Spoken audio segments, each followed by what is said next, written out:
as we come to the close of Gay Pride Month, I would just like to talk about the history of the Gay Pride flag, right?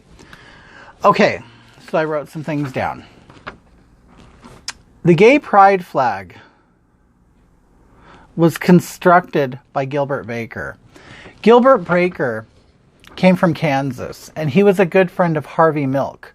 Harvey Milk was a supervisor in the city of San Francisco, and he was openly gay.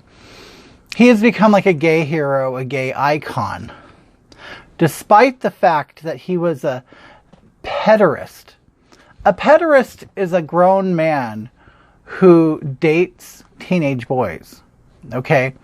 He has been known to date boys, if you want to call it dating, from as early as the age of 15, okay?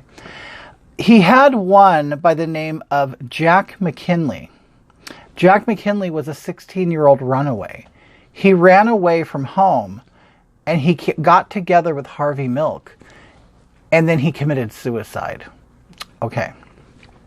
Also, he tried to convince a 16-year-old boy who lived in Minnesota to run away and be with him, but he didn't do it.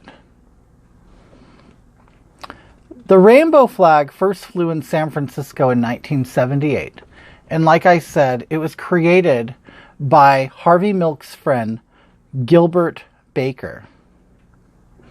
Harvey had challenged him to make a symbol for the gay community to have pride in. Okay. Well, what he did was he appropriated the peace flag. The peace flag had flown in Italy, and in 1961, it originally had a white dove on it that was painted by Pablo Picasso. So that is the history of the Gay Pride LGBTQ plus alphabet community flag, okay? It was also influenced by The Wizard of Oz, as Judy Garland is a huge gay icon. And you would think that she gave birth to all the gays because they look at her as basically the mother of gay men, okay? Well, Judy Garland used to perform in blackface, okay? Which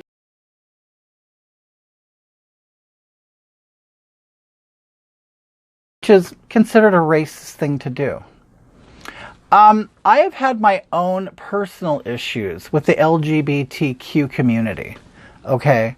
All of which have nothing to do with the flag. It has nothing to do with blackface, but it has everything to do with hypocrisy and racism. I have worked with the most famous of drag queens out of drag. I used to work backstage, and I used to chaperone the drag queens. I used to assist them. I used to pick them up at hotels. I used to get them drinks. I would pay them out. I have seen the bad and the ugly when it comes to drag. I have heard the N-word uttered backstage loudly and freely from the most popular of drag queens, some of which would break your heart if you knew who they were. I have heard drag queens make fun of Mexicans, say disparagingly horrible things about Mexicans. Southern California drag queens who live in Southern California, beloved drag queens. I've heard horror stories about RuPaul, okay? You're going to have to realize that the LGBTQ community has been basically hijacked by corporate America and by gay elitists, really. Gay pride events now have children in them. Do you know what happens at gay pride events? There are go-go boys, there is nudity, there is sex going on at the gay pride events. And now children are going. I find all of this absolutely disgusting. And in the gay community, I see rise to a new community, a smarter community, a friendlier community, a more politically conscious community, a more responsible community. And that's what I'm calling for. At the end of this video, you will see what I consider a symbol that brings all of us together as Americans. But from this day forward, I have officially ripped up my LGBTQ plus Alphabet City card. I'm no longer part of that community. I'm part of a much greater and stronger and more intelligent community than that. I want you guys all to consider everything that I've said and go ahead and research it yourself. Okay?